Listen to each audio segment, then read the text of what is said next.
KLK 102.5 FM, and we're back.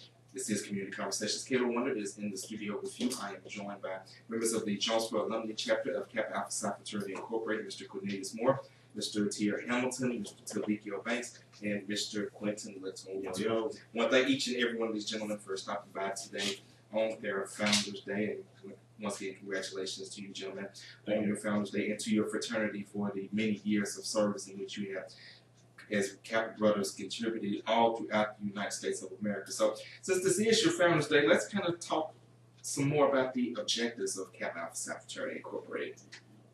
All right, we can do that. We can do that. We have 5 objectives that we hold ourselves to as men, Kappa Alpha Psi Fraternity Incorporated. Number 1, we seek to unite college men of culture, patriotism, and honor in a bond of fraternity.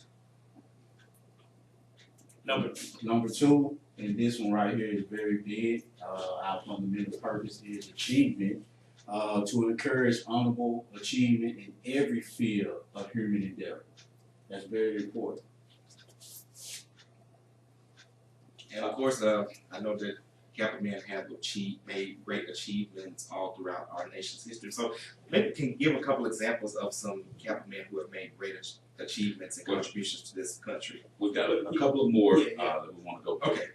Number 3 is to promote spiritual, social, intellectual, and moral welfare of its members. To assist the aims and purpose of colleges and universities. Number 4. And number 5 is to inspire service in the public interest. And the reason why we wanted to really hit those objectives, brother, is because, you know, all the things that you hear that we're doing falls under these 5 tenets.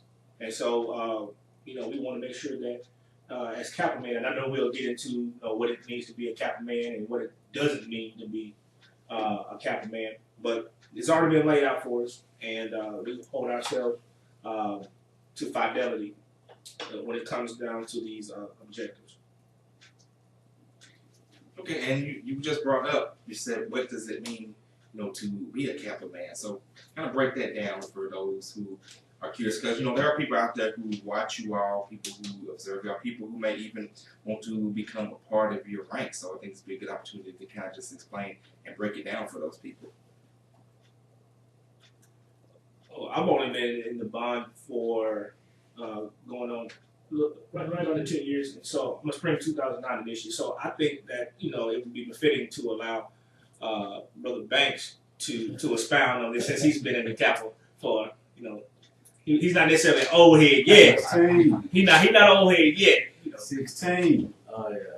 So, and just basically what it means, holding yourself to the higher standard. We have principles, we have objectives, and, you know, just trying to be, you know, when you look at those objectives and you kind of reflect on point of yourself, and also what do you want? What do you want to get out of life? What do you want to inspire and instill in others? What do you want to leave behind? And these are the things that kind of reflect in me. And also, as I'm looking at older brothers, my mentors, also, as you mentioned about this game before, and also I can't, I'll be remiss if I did mention our first province pole mark, a 3rd Hightower. So, and that's the national president for the mighty Southwestern province. And these are the things that, you know, you look at these people, you look at some of the accolades and things they have done, some of the things that they've done in the community, locally, and also on the national levels. You're like, you know, you're taken aback. You're like, wow, I mean, these are some of the accomplishments that are done here locally in our backyard. So it's only befitting to us to make and do better things, and also try to just leave something behind, leave a legacy behind, so that people can carry it on. Also to make sure that we're on the right path to be successful. I mean, to the ultimate goals of achievement. So that's the things that we kind of basically look on, and I kind of live my life in that fashion. You know, just being better. It's just trying to do better, help others, be a servant. You know, we're in a service industry, and then when that's the case, you know, you have to make sure that you're on the lookout and also trying to help people. And what we heard from Mr. Banks, but I would like to hear from each of you gentlemen, each of your responses. I know that you all went with Mr. Banks first because of his seniority in the fraternity, but I still want to hear from the rest of you guys. Then we have Brother T.R. Hamilton, 2003, was it spring 2003? Yeah. Yeah, you next. I remember DJing his part. I DJ yours as well. So. Yeah. Exactly. Still, I think, we probably had the best probate of all time. Come from Arkansas State University, of any fraternity, sorority, period. I mean, It is J5. It is J5. I would actually wish I had tapes for real. You know what? I do too. I sit there and I tell my wife about it all the time, and she just ooh. That's why she made it. What did she do? What she do? Ooh. Oh, it's a cheat. He's But, still takeable. Definitely. But to me, though, becoming a Kappa to me was mainly I saw not only what Kappa could do for me, but also what I could do for Kappa.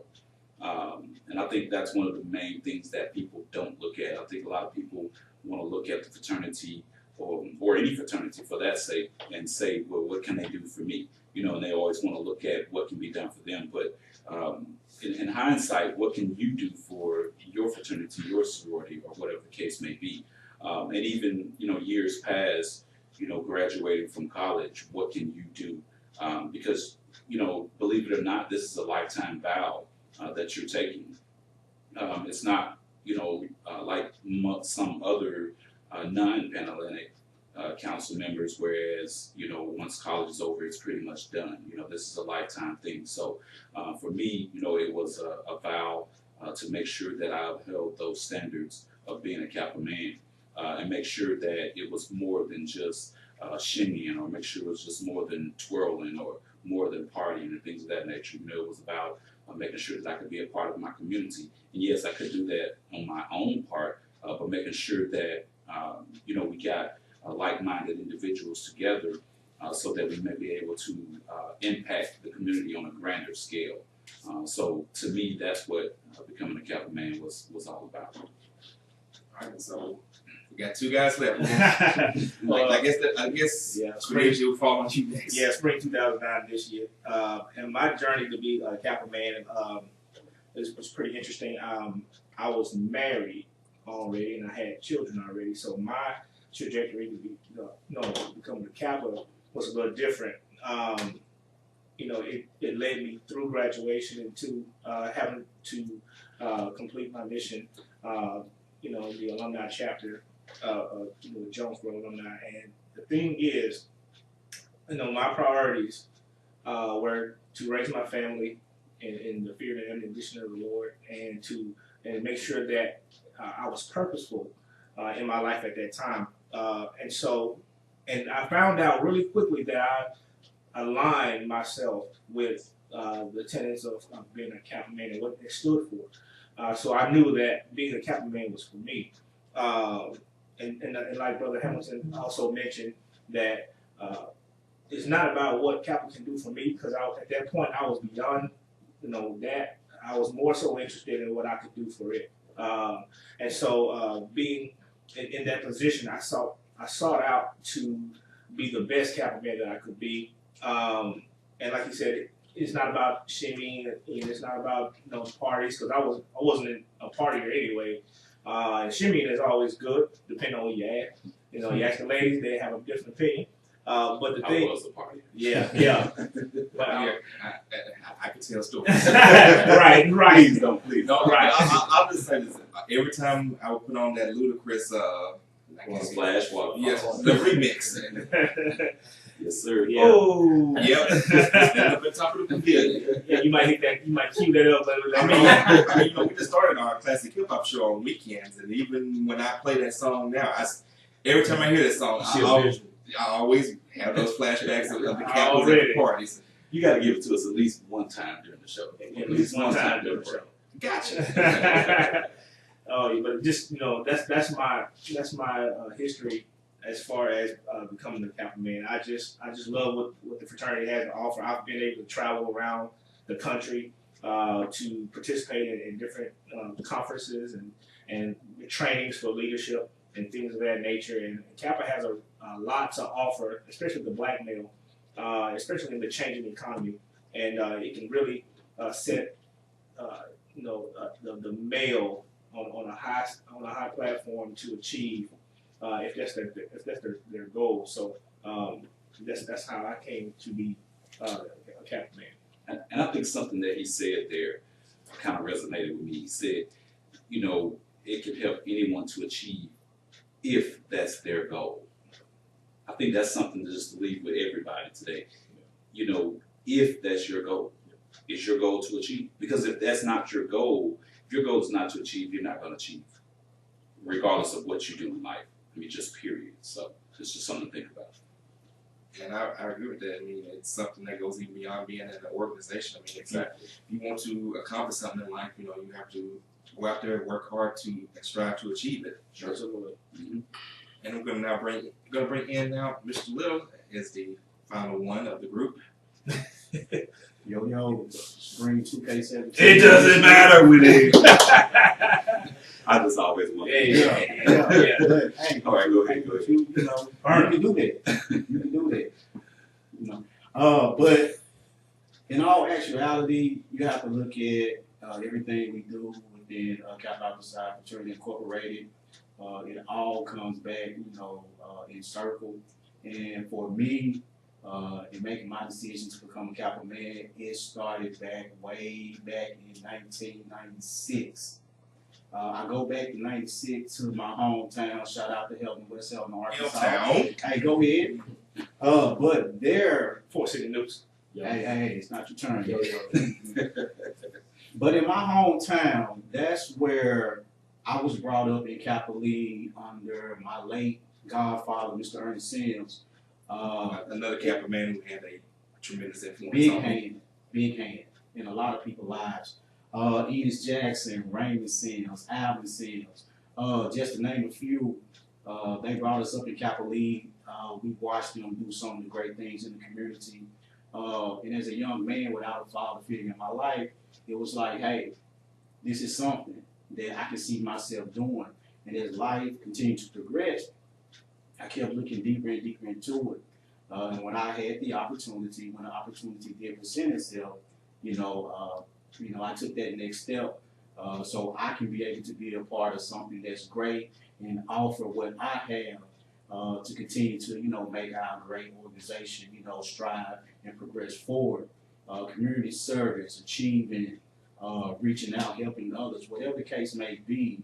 A good and strong Kappa man has all these qualities instilled within them if, again, go back to my brother Hamilton, brother Moore, if it's something that they truly want to do. And I absolutely agree on that. And I have a question for you, but before I get to that, because you brought up Kappa League in Helena, and I remember DJing in Helena and Kappa League at those Mike Willie talent shows, Big Show Entertainment. Like I said, I'll believe that. We ain't got no tape on there, dude. I actually do. We're not gonna bust it out.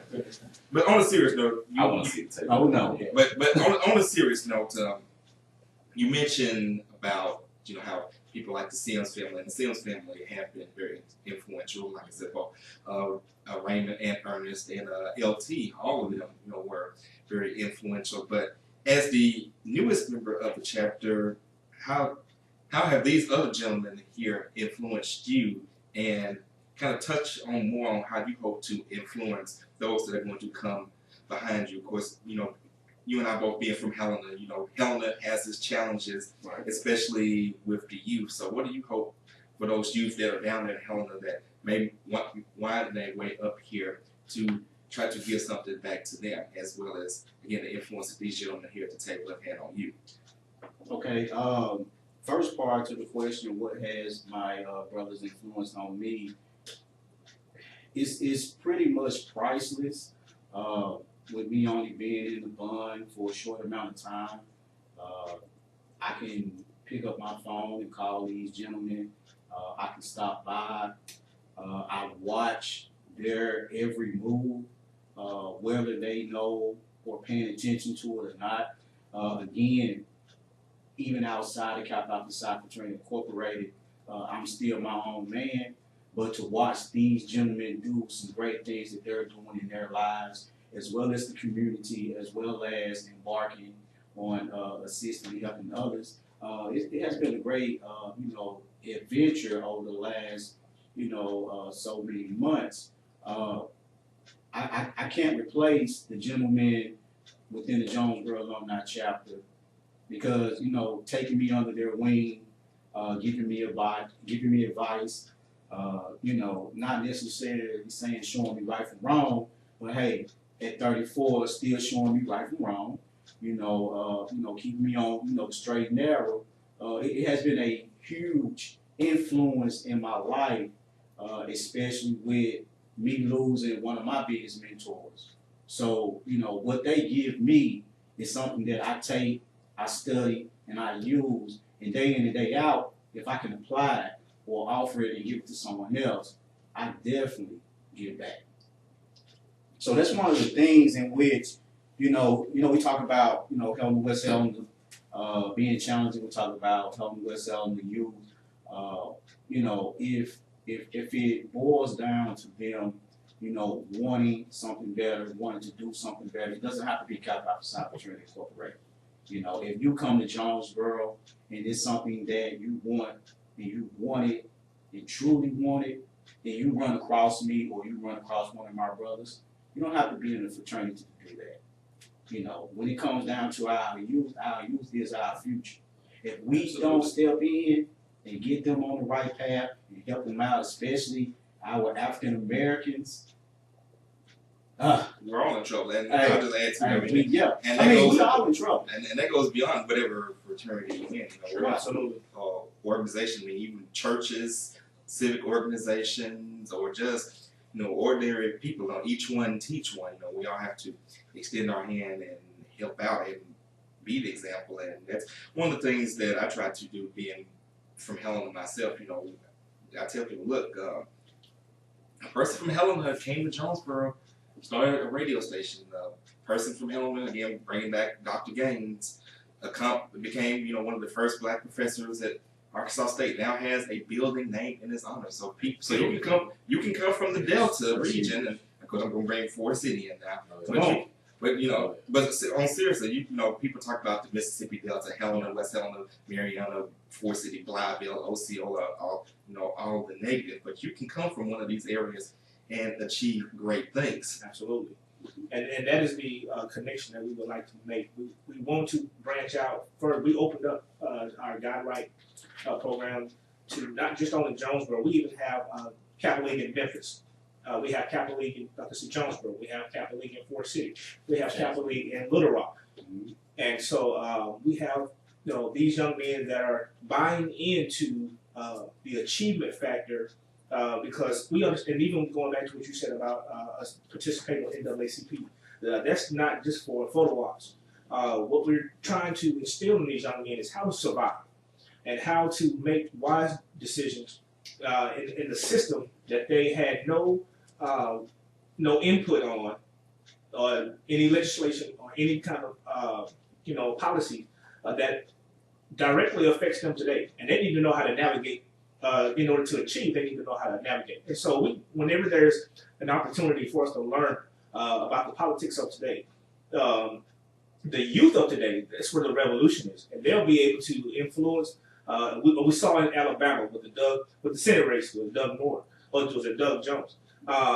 When the youth showed up, what's happening across the country. And so we want to instill in them the ideals of not just serving the community, but how to be the voice of the community, especially in disenfranchised areas. When we talk about the Delta, we talk about who's going to be the representation of the day. And so what Kappa League stands for is anywhere that there is a cry for leadership, we need to have a Kappa leader that is prepared.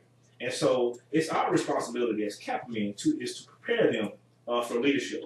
And that's what we hang our hat on. It's not about what we can do for ourselves because we're aging, we're getting older.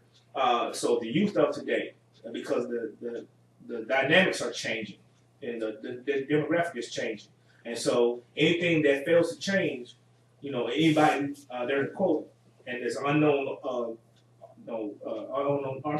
author that says anybody that fails to change will inherit a world that no longer exists. And so we want to make sure that these young men can be able to navigate through this muddy water called life. And I appreciate that as we get ready to go to break, I'm just going to add these words to it, something that I always say. Be the change in which you see. We're going to go ahead and leave it there. When we come back, we'll have more with the Jonesboro Alumni chapter of Kappa Alpha Psi Fraternity Incorporated. It is their Founders Day. When we come back, we're going to talk about the National Founders Day, and we're going to maybe try to get some insight into what they're going to do to observe and celebrate today. Don't go anywhere. KLK 102.5 FM.